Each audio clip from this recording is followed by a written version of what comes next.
There we are. Hello and welcome, everybody. I am Briar Harvey. This is the Neurodiversity Media Network. And today we are with the fabulous Biba for our last episode in this season of personal evolution. Mhm. So, we've been talking about affirmations. We've talked about how to use them for personal power, money, growth, health and wellness, all of the things. Today, we are talking about how to use them positively in your work life. And is this just for like 9 to 5ers type people, No. or no? Does this work for entrepreneurs to Mhm. work life? Work life. Okay. So let's define that first. What does work look like when we're writing affirmations about it? Ooh, hello everybody. Again, another great question. What work looks like when we are writing affirmations about it is really speaking to your ability and how you are showing up in the work that you're doing. And that really is it. So it's not necessarily I'm affirming that I type faster. That's not necessarily it. It is the way that you work, how you show up to work, what you believe your abilities are in terms of your work, um, your experience, your knowledge, like what you're bringing to your work. And yeah, yeah, so that's it. And I want to use affirmations for this because I think that personal growth of any kind can be accelerated when I believe it about myself, right? Absolutely. So, how am I shaping affirmations for work? Hmm. You are shaping affirmations again, and we've talked about this in the last few episodes that we've done, where you are speaking to absolutes, like absolutely what is true. And when we're talking about absolutes as it relates to work, you are absolutely capable of doing work. You are absolutely skilled and talented. You are absolutely you absolutely have the ability to focus. You have the ability to stand in front of the room to do the work. And even if it's something that you don't necessarily have the experience doing, you have the experience of figuring it out. I mean, when we all start working somewhere, we don't know every single thing that we're going to encounter in the work that we're doing. We don't know the people, because that's a part of the job in and of itself, the culture, the politics, the this is the way that so and so likes it to be done, even though I'm used to doing it this way because I've been working here for the last 8 years and this is how we do it. Like, you still have to figure it out. So that is an absolute. All of us have the ability to do that. So when you're affirming things, you're speaking to those absolutes.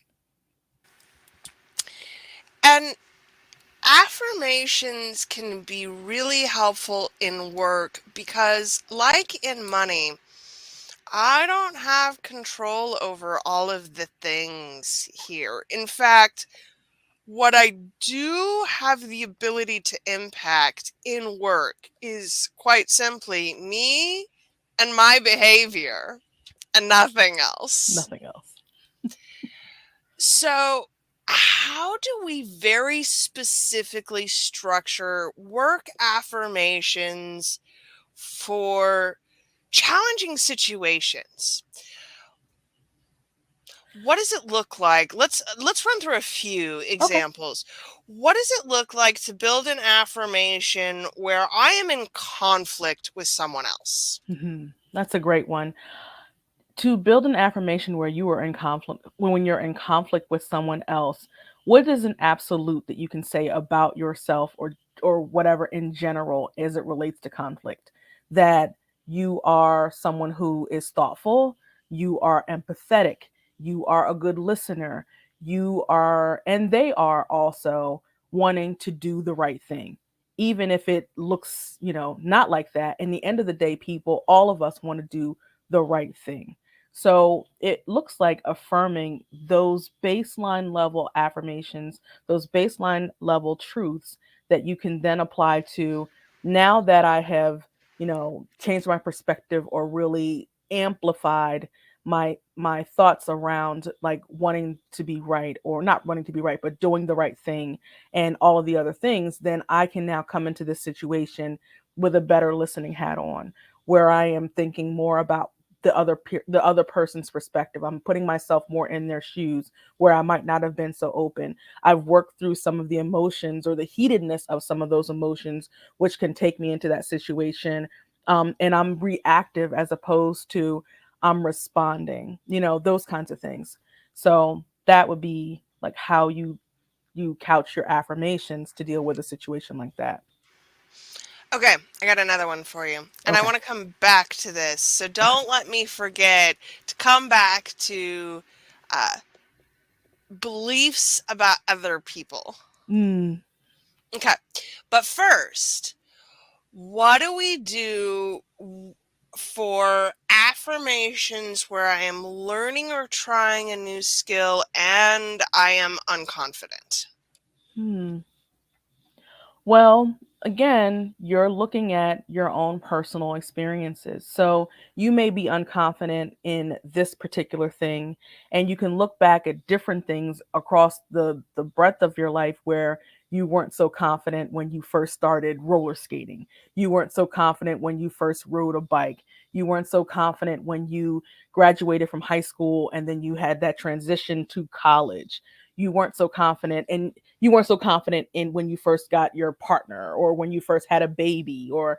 So you can find these kinds of experiences to remind yourself that there were periods of your life where now you're just like, I could do this in my sleep. Like, I need no help at all. But when you first started, that wasn't the case. It's an experience.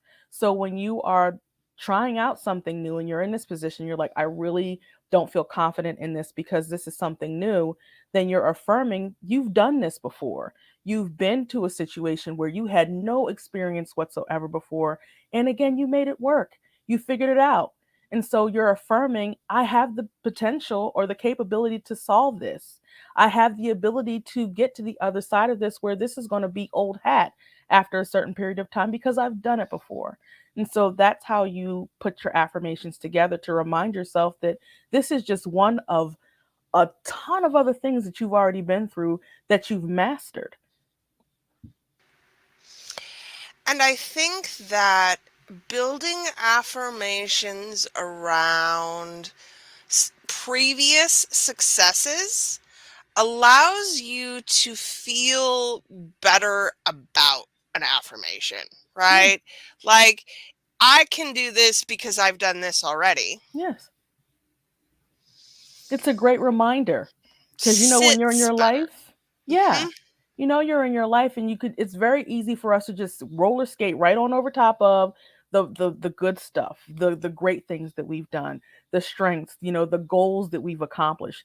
We work hard, we finish it, and then we're on to the next one. We don't sit with our successes. We often forget. And so this is a great way for you to remind yourself that you a badass. Like, what? I'm a mom of 3 kids. What is this? Nothing. Compared to pushing a baby out of my situation 3 times I agreed to do this. And I keep this little human alive, and they're 18 on down to 3. Like, this is nothing. So it's just a reminder. I think reminding is powerful Mhm. because our bodies forget, especially when you are neurodivergent and you start to take things for granted. Oh, I've Mhm. learned this. It's just a skill that I do now. It's fine. Whatever. It's not special. I'm failing. I can't take showers. So this thing that I've learned here is not that special. Okay. Here's another. Mhm. Conflict with a client or a supervisor. This is different from conflict with a coworker because Mhm. not only do I not have control over them, they frequently have some degree of control over me, Mhm. either continued employment or Mhm. paying me money for this contract. Mhm. So it's really fraught. What do we do to construct an affirmation where we not only don't have control of all of the variables, but Mhm. are reliant on the people in this situation? Another great question. I would say to remind yourself really of who you are in these affirmations. So you are kind, you are generous, if those things are true, for example. You are professional, you are a problem solver, and you want this situation to work out for the betterment of yourself and also the other person. And so you're willing to come to the table and be level-headed about what needs to be addressed to make this situation better moving forward. And so when you come to it and you affirm those things, and that is really true for you, then you come to it again being more responsive than reactive. You're more likely to listen. You're more, even though they do have control over you in some way, you recognize that from their point of view, there is just a disagreement. There is just something to work out. There is an opportunity that presents itself for you to be clear on something that maybe your contract didn't state with your client and they have questions about, and it's something you haven't thought of. And so this is something for you to work out. You can add it to your contract later, for example, and then other people are clear moving forward. So it is simply just an opportunity a lot of times just to work some things out so it can move forward smoothly. So at the end of the day, what you desire for the situation to desire to happen is that it gets rectified, it gets resolved, and everybody is happy on the other end. And so that tends to be an absolute for both of you. However, there may be a different way that you want to go about making everybody happy, but that's what the conversation is for.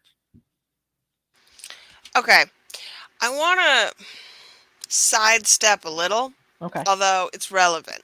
Okay. I think that work is one of the places where we struggle the most with sovereignty. Yes.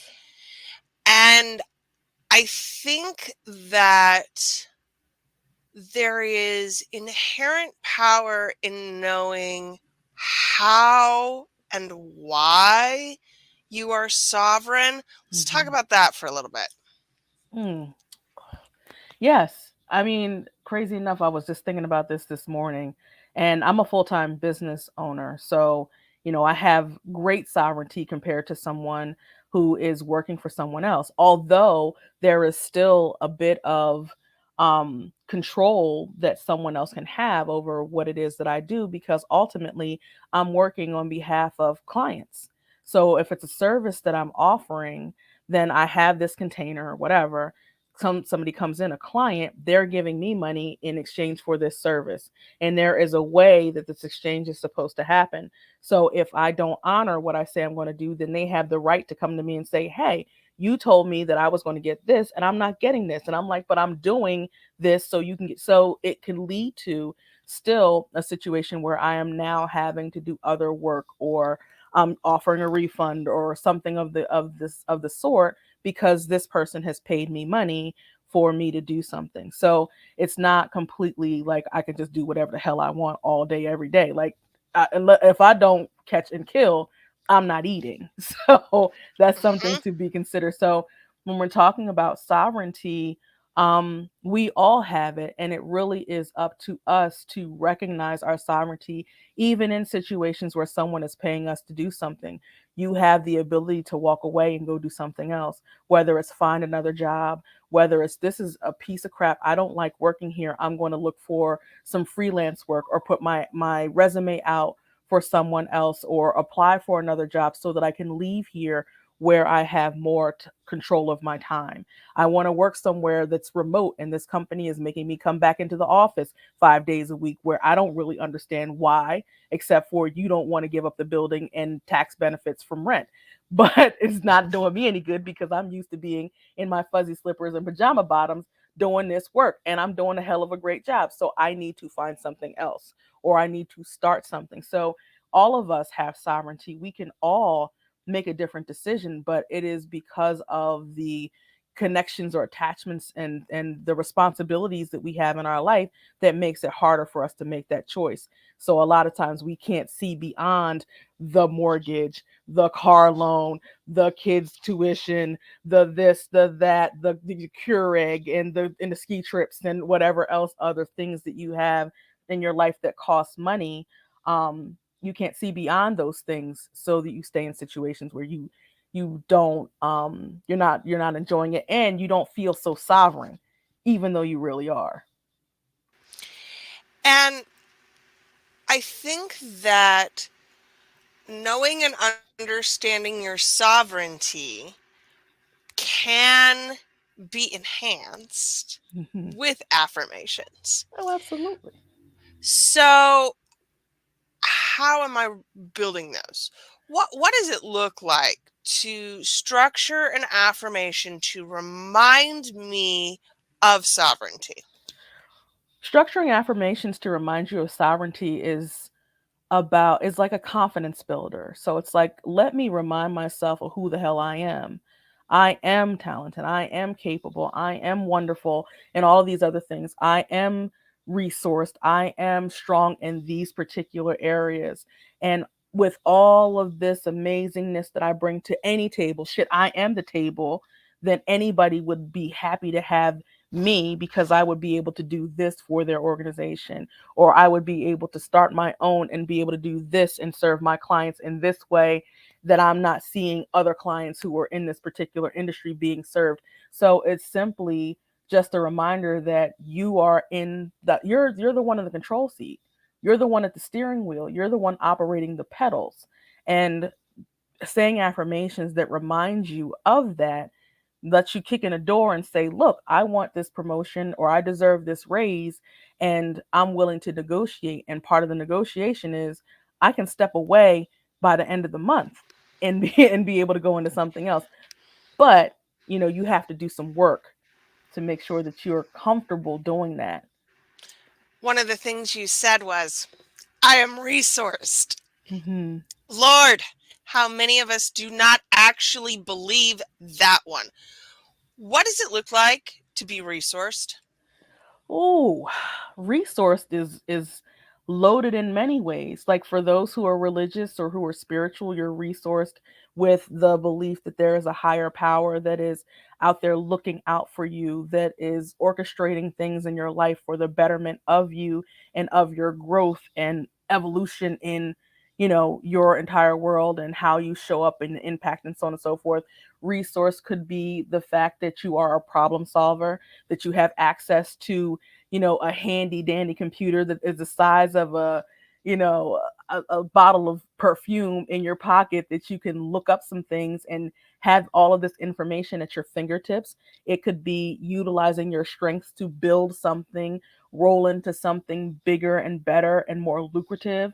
It could be your friends and your network and your connections of people. Hey, I mean, I'm having a problem in my job and I'm looking for something else. If you know anybody, that is looking for someone who could do A, B, and C, yeah, girl, send me your resume. I heard one of my friends just told me something at the nail salon last week, and I can talk to her about you. So send me your resume. We'll get it done. It could be that you were a part of an organization, whether it's a fraternity or it's a sorority.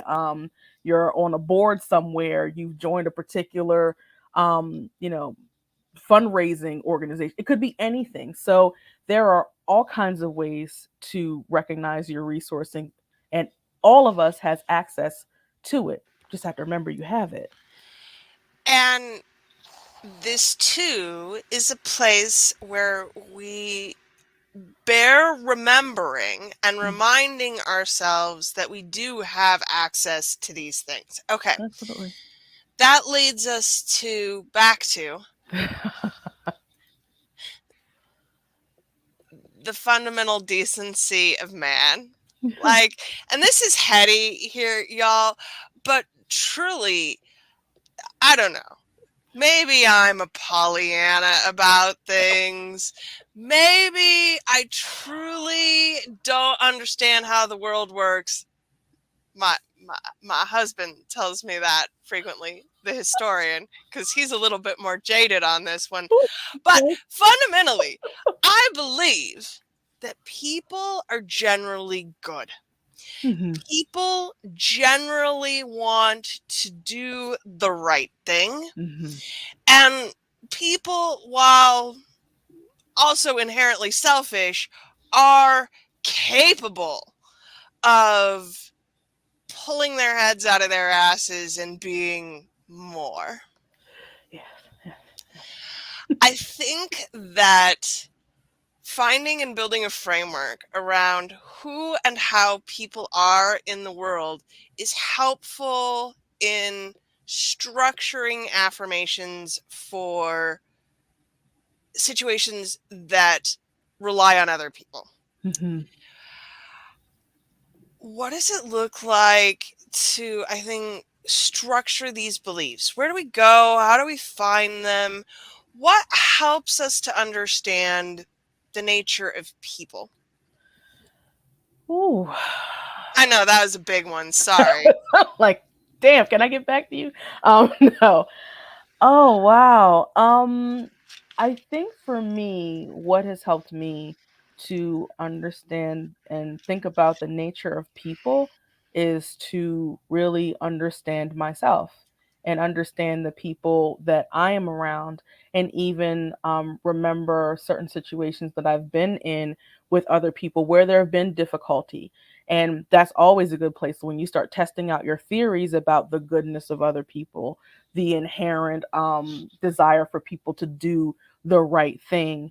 Um, I can look at like what I do. I can look at people who are aligned with my values and what they do, but in situations where people are doing what on the surface appears to me to be the wrong thing, I get to think about what makes a person, what makes us all, what makes me me. And there are the lived experiences, there are the things that my family has taught me, there are the things that I've learned, there's the conditioning, there's all that stuff. So even if, and all of us have that. So the other person that I'm speaking to or that I have a conflict with or whatever, or don't agree with, values don't align, they also are doing, wanting to do the same thing, but it's based on different information, completely different information than I have. And so I can simply say, I don't necessarily agree, but that doesn't mean that I have to have any kind of hatred or ill will towards this person because they don't they don't demonstrate to, like, in the way that I do, what it means to be, say, a good person or wanting to do the right thing. It just looks different. So it's kind of stepping into the how their shoes, like how do they feel, and you know, sometimes you just got to figure out like, well, what can I live with? Because everything isn't a hill to die on. That's the other thing. Like Ooh. I get to pick what's the hill that I'm going to die on. And there's some stuff, and the older you get, it's like there isn't much that you're willing to die on. The list gets smaller and smaller. Well, at least for me, and for a lot of people that I notice, because you're like, look, I got too much to lose. I'm trying to get some sleep. I got some real problems I'm dealing with. I really don't care if you don't agree with me. I don't need to spend a waste an hour of my time trying to convince you of my perspective when you are married to your own. Do you? You like it, I love it, kind of situation. So I think that's another part of it. Like everything isn't a hill to die on. So, you know, I know that you're over there trying to do the right thing. Do I care that much about how you want me to do it? Is it going to kill me to do? Is it going to take me 5 minutes? Do I have to listen to your mouth about like why you think that I'm wrong? Like I don't. Again, if I don't give a damn.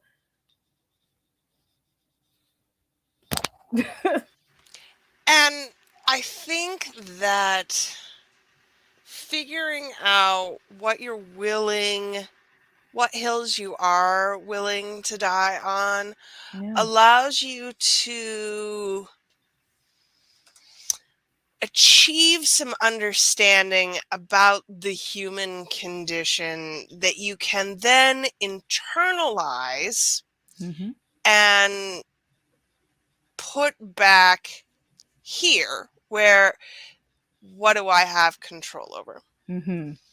So I have control over my resources. Mhm. I have control over my awareness of my surroundings. Correct. I have control over my sovereignty. Mhm. I have control over the fields of battle that I am willing to participate in. That's a Yes. lot of things. Mhm. So, tie a bow on it. How do I remind myself of these things when I am structuring affirmations for work? Ooh. Hmm. That's another one of your questions. Let me get back to you. No, I think how you consider all of those things when you're making affirmations, again, we're talking about absolutes. So it's a reminder of what is absolutely true. And it's like baseline level.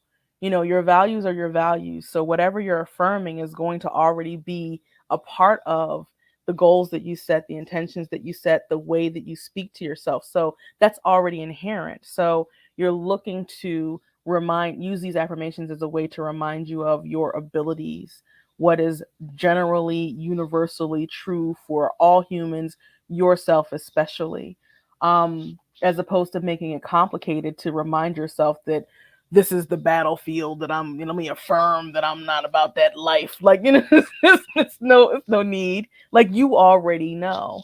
And so I wouldn't necessarily go into affirming, like, I'm not about nobody shit today. that's my affirmation. Don't get me messed up. Right. And I think that this is a place where people get stuck on work. People Mm-hmm. who, not all of us, are blessed to love our jobs the way that Mm. you and I do. Yes. And I think that people get stuck in affirming situations that they don't love Yeah. rather than trying to, I mean, we talked about the law of attraction already, Mm. but rather than trying to attract what they do want, right? Mm-hmm. So when we're structuring affirmations to be in our power, where should I watch for problems? Like, what are potential word choices that might feel empowering but actually aren't? That's a fantastic question. You check in with yourself. You check in with your body. You check in with your thoughts. That is an ideal place, the best place to look to see, do you align? And I think that, again, and I think we've talked about this in another episode where you go on YouTube and they've got a series of affirmations that you can listen to for 8 hours, or there's this particular coach that you like or someone's book that you enjoy, and they have a list of affirmations, a blog you might have read, and you're thinking that, oh, this is perfect, I'm going to say these and hopefully these will work. You're trusting that these things will work. When they don't know you, they're not customized and they're not specific to your energy, what you believe is true about yourself. And so, you're hoping that they work. But how you tell is that you check in with yourself. How does this feel in your body when you say an affirmation? And I know a lot of people have been taught to say them using I am. I say them differently using you are. And I know we've talked about that too in a couple of other episodes. But if I'm just sight unseen and I say, I am, I don't know, I'm trying to think of one. I am super energetic with life today. And I started off this morning, barely could get out of bed because I feel like daylight savings has just messed my entire life Man, up. and it's Monday, and It's I'm still not fully recovered from the time change and hell Yeah. with all of it. Yeah, I had some drinks over the weekend. I was out way past my bedtime, and it's freezing cold, so I couldn't get out of bed. Like all of the reasons. So if I'm saying I am super energetic today and filled with joy and purpose when I could barely get out of bed and I'm freezing and it's Monday and I have an attitude, My where I'm going to body will reject that. it is. You're going to feel that. You're going to feel like, girl, what? What are you talking about? You're going to hear some thoughts that are going to be like, now let me tell you how you are lying to yourself right now. And usually it's that inner critic that could be quite vicious and tells you about your life. You're going to hear some things. And so when you check in and you're listening, you're going to be like, this part of you in your body is just like, giving you the side eye, like, okay, okay, all right, yeah, of course. You know, so those are indications that what you're saying, like, you don't believe it. You're not hearing anything that's aligned with the truth of the statement, and you feel uncomfortable in your body saying it. And so, if you take a moment to even just take some breaths and then just do a scan of your body when you say something, and you feel something that is uncomfortable, some uncomfortable sensation anywhere, that if you investigate it is going to give you a lot of clues. Just the discomfort of the feeling alone is telling you you're not aligned with the statement. So when you say one of these and you check in that way, then you're like, okay, this isn't working. So you don't need to push it. You don't need to keep doing this for another 7 days every day in the hopes that this is going to work for you. Your body already told you, no, stop it. Let's try something else. And so that's usually where you go. Starts with you. It starts with you and the damn methodology. DAM stands Yes. for, Dynamic affirmation method. thank you. Hmm. So is it the damn methodology or is it just damn? It's just damn. It's just damn. Okay. With damn, what we're looking at is truly checking back in. So we've crafted the affirmation, but we have to truly internalize it and allow it to sink in. Yes. And then we take that feedback and we process it externally in some Hmm. way, because that's, affirmations are not just nice things that you say to yourself. It would be lovely Oh if yeah. we could just, talk our way into $1 million.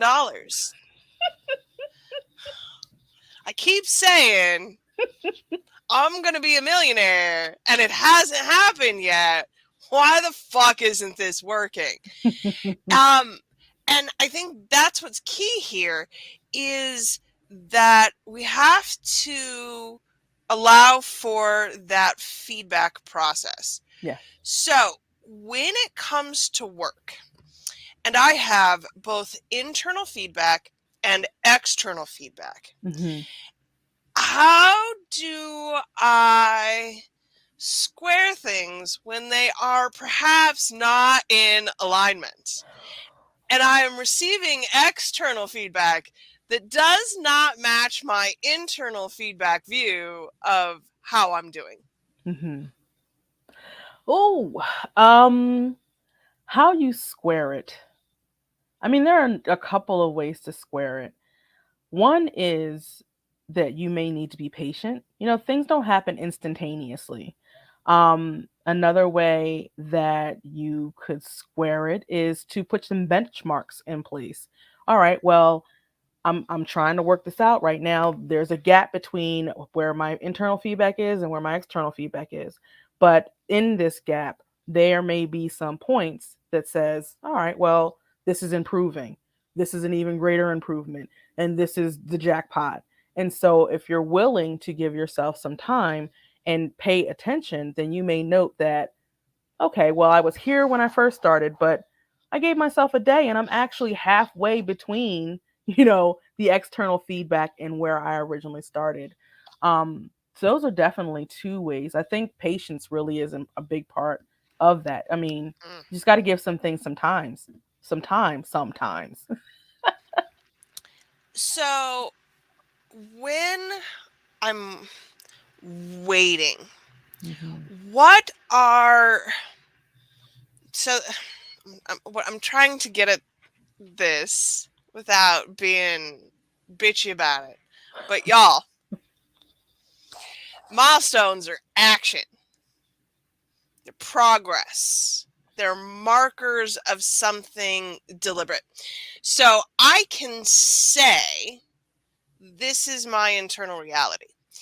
If the external forces don't validate that, the progress points that I'm hitting then aren't just additional things that I've said, Mhm. they are actions that I have taken. Let's talk about how we externalize that. How do I take the affirmation and turn it into action? You take the affirmation and turn it into action really based on how you feel. The affirmation is meant to reprogram, re-give you, like reset you, to give you a different perspective, another way to look at something about yourself. It's a reminder. It is a realization that you really are capable and you can do whatever it is that you are, you need the confidence boost to do. And that feeling is going to be a driver for you to take certain action. So, for example, I'll give you a personal example around pricing. When I was doing vision board events, I first started. They were $20 a pop for a ticket. Was doing all of the things. I mean, I had a book. There was energy healing. It was catered. I provided all the material. It was a whole situation. $20. I damn near died. Like Oh I was yeah. it was a lot. And then it was the energy and holding space for people, instruction I was on, it was a lot. So the second time I hosted it, it ended up being $50. And even though it was better, a more reasonable price point for me, like I noticed that I started to disengage with feeling comfortable in how much I wanted to charge for the event. I knew that $50 still wasn't there. It was better than 20, but it wasn't where it needed to be for the work that I was doing. And then I raised it to $75 and I was like, this is so much farther away from where I felt comfortable. And because I didn't feel comfortable, it was harder for me to talk about the event. It was harder for me to market it. And I also was very sensitive about sharing it because I'm not comfortable with this price. So I'm looking for people to demonstrate discomfort with this price too, to mirror back to me how I felt. And so my actions, because I wasn't confident within my ability to charge this amount of money for it, my actions were, let me start removing myself a little bit. Let me start being a little bit more quiet. I'm not even going to really be on here. I'm only going to put up 2 posts on my Instagram and then hope people show up. And so, if I had it to do over again, where I am now in terms of my confidence, $75 wasn't even enough. Wasn't even enough for what I was doing. Nobody was doing it like I was doing it. So with confidence, I would have been able to show up without question. So when someone is challenging, ooh, $150 or $75 for a vision board, when I can go to my church in the basement and they're charging 10, well, then go to the church and you let them charge 10. They're not going to take you through a process to help you to manifest the thing quicker. Like I was collapsing the time because we were doing energy work around the blockages between what you said you wanted on your board and your ability to hold it, to receive it. That was really the sweet spot of what I was doing through the guise of, let's get clear about what you want on this Right. vision board. It wasn't a vision board exercise at all, though. No, And it no. took awareness of what it actually was Mhm. to be able to name that to yourself Mhm. and then take action upon it. Mhm. And I think that's what's key here. So, in work and money, personal development, in a lot of these places where the if the language doesn't actually match the energy, nothing will happen. Yeah. So, what kind of like process do you recommend people take to check in with themselves? How often am I assessing whether or not my affirmations are working or whether or not they need to be tweaked? When you say your affirmations, you should assess immediately, because that's really where the power of it is. So you say the affirmation, and right after you say it, just check in. It doesn't have to take long. We're not talking about, break out your special journal, go into a deep meditation for 20 minutes. No, it doesn't have to be that. It's just, I am beautiful. How I feel about that. Let me scan my body. Do I hear anything? It's really that quick. It's really that quick. And if you don't notice anything, if you're not feeling tingling somewhere in your body or something pleasant, even if it's not uncomfortable, if you're not feeling like an uncomfortable sensation and there's nothing, it's not that the affirmation isn't doing its job. There may be something that would really hit you differently. So you might have to tweak a word or two. You might have to change the order of a word. You might have to use a different adjective, or a word that is, a word that you would actually use. Maybe you're not used to calling people beautiful, or that's not a common word but pretty is the word that you'll use. So it may be that you'll have to tweak it in the moment, but immediately you should be able to feel the difference. And I think what's key here, especially as it applies to work, is that you'll feel the difference and it'll show in how you take the action. Mm-hmm. There's just that if there's a mismatch between the words and the action, Mm-hmm. then nothing will happen. If the words land, then the action will be easier. Yes. You'll feel empowered. You'll Mhm. feel confident. It will feel easier. It will feel like a door has opened and more information is coming to assist you in the task that you're taking on. It feels different. Like, you may not feel as attached to the outcome as you did before, or recognize, I really don't need this, and I don't need this attitude. So I'm going to go in there and I want to say what I have to say, like that kind of situation. But you show up in your action very much differently. Okay. Last episode Yes, of this of season, this season. because I'm looking forward to season 2. Oh, me Whatever it too. happens to be. Biba Yes. doesn't know yet, y'all. Biba doesn't know I yet. don't. I We'll just be knew back in I an needed to come back. undetermined amount of time for another series. But until Hmm. then, I want you to tie this up and put it in a pretty package with a Okay. bow on it. Hmm. If you could say anything about this work, about affirmations, what do they need to know?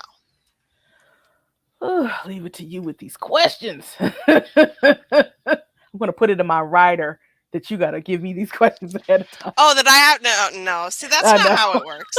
Not at all. That's not how it works. I keep telling people you want me to ask specific questions. You better give me those questions. Otherwise, I'm just going to ask you whatever the hell I feel like asking you, and And they're you're going to great have to questions. come along for the ride.